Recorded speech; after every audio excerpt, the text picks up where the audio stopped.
मैंने कहा, मुझे नहीं लगता कि मैं बात समझ पाया हूँ।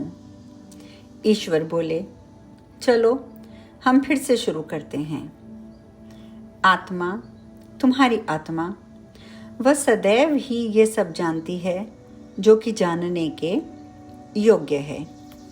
उससे कुछ भी छिपा नहीं है और ना ही उसके लिए कुछ अज्ञात है। लेकिन केवल जानना ही काफ़ी नहीं है, आत्मा उसे अनुभव भी करना चाहती है।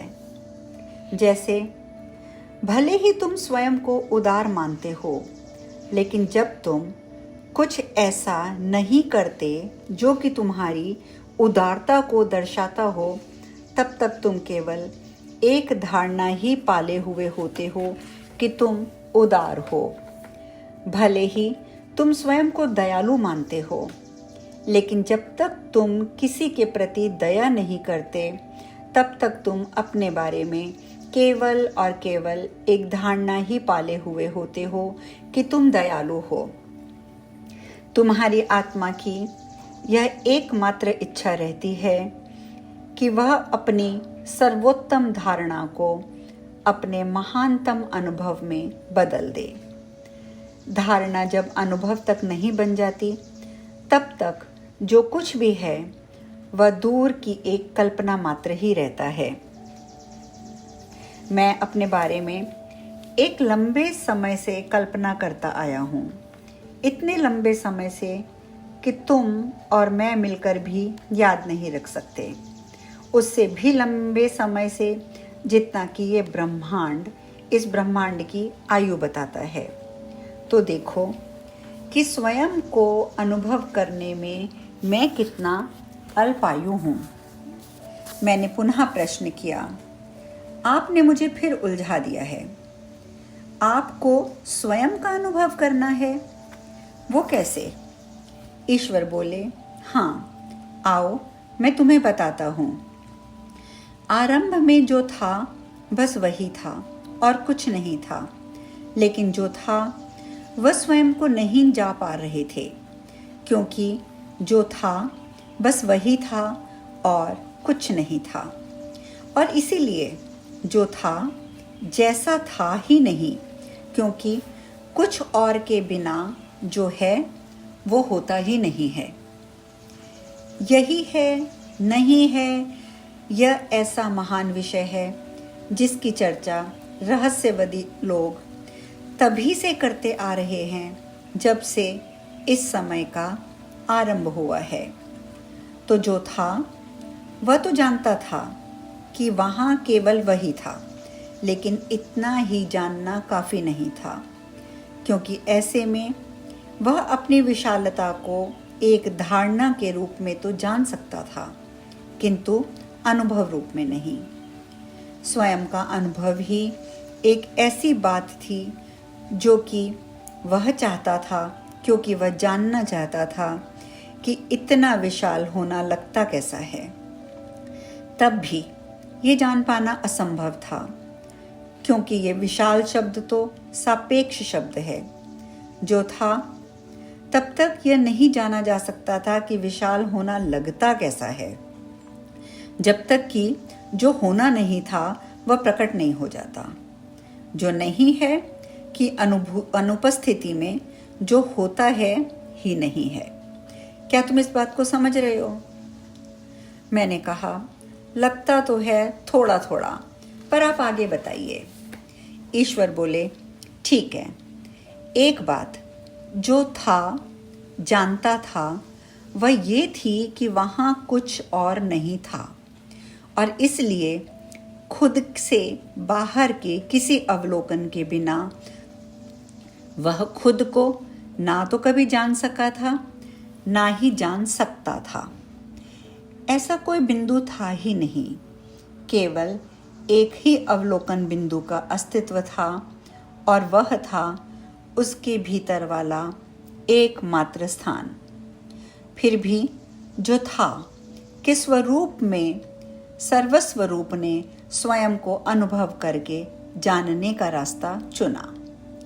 उस ऊर्जा ने, जो कि निर्मल थी, ना किसी अन्य के द्वारा कभी देखी गई थी, ना सुनी गई थी, ना ही अवलोकित की गई थी, और इसीलिए वह अन्य किसी के लिए भी अज्ञात थी, वह अज्ञेय थी। उस ऊर्जा ने स्वयं को वैसा सर्वथा विशाल अनुभव करने का निर्णय लिया जैसी कि वह थी। उसे भान हुआ कि ऐसा करने के लिए उसे उस अवलोकन बिंदु का प्रयोग करना पड़ेगा जो कि उसके भीतर ही है। उसने निष्कर्ष निकाला, और सही ही निकाला, कि उसके स्वयं का कोई भी भाग निश्चय ही उसके संपूर्ण से तो छोटा ही होगा, और ये भी कि यदि वह स्वयं को इस प्रकार भागों में बांट ले तो हर भाग संपूर्ण से छोटा होने के कारण स्वयं के शेष को देखेगा और उसकी विशालता को देख पाएगा, और इसलिए जो था ने स्वयं को विभाजित कर लिया, और एक महती पल में वह यह और वह में बंट गया। पहली बार ऐसा हुआ कि ऐसे यह और वह अस्तित्व में आए जो कि एक दूसरे से अलग थे, लेकिन फिर भी दोनों सह अस्तित्व में तो थे ही। लेकिन जिसने यह सब किया था वह इन दोनों में से कोई भी नहीं था, कोई सा भी नहीं था। इस तरह तीन तत्व अचानक अस्तित्व में आ गए।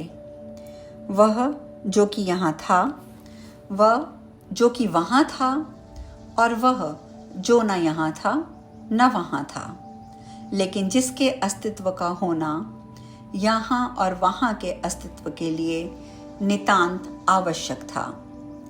ऐसी कोई चीज़ नहीं है जो हर चीज़ को संभाले हुए हो। यह असमस्त ही है जिसने समस्त को संभाला हुआ है, और यह संपूर्ण ही है जिसने असंपूर्ण को संभाला हुआ है। क्या तुम ये समझ सकते हो? या मैं यूं पूछूं कि क्या तुम ये समझ पा रहे हो?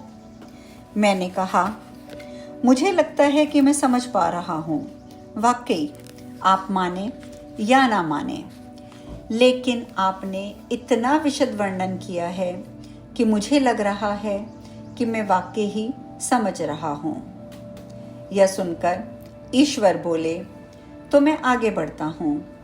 अतः जो कुछ नहीं है लेकिन सब कुछ को संभालता है, उसे ही लोग ईश्वर कहते हैं।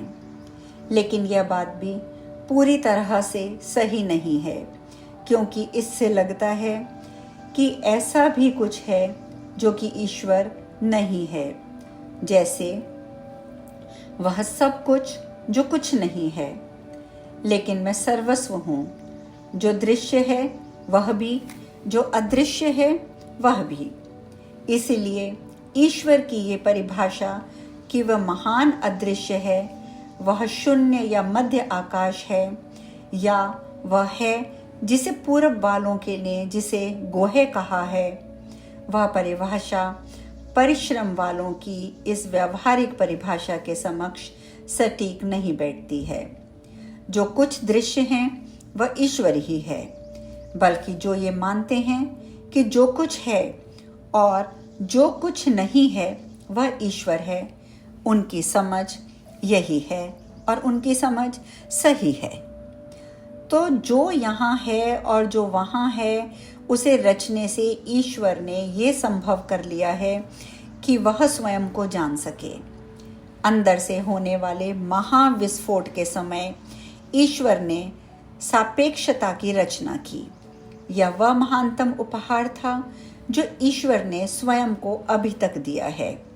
इसी तरह सापेक्षता ही ईश्वर द्वारा तुमको दिया गया अब तक का श्रेष्ठतम उपहार है। इस विषय में अब हम आगे चर्चा करेंगे।